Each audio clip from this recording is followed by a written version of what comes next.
Hi, welcome back to our channel. So in today's video, I'm going to show you how to unrestrict someone on Instagram. There's actually two ways to do it, and both are really easy. So let's dive right in. So start by opening the Instagram app.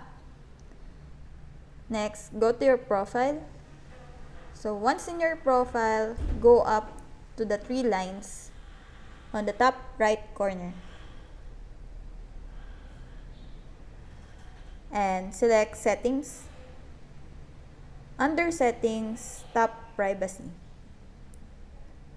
So once you're under Privacy, scroll down and you'll see the section called Connections.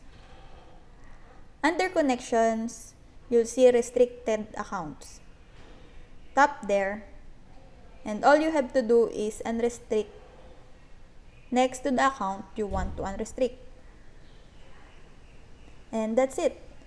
And there's another way to do it, and that's actually even simpler. So go back home and search and just type right in the account you want to unrestrict.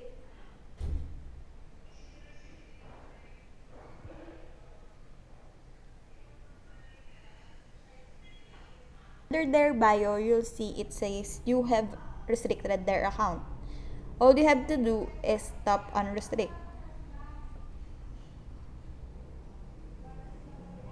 It's that simple, so let us know if you have any questions or comments in the comment section below. And please don't forget to subscribe and like.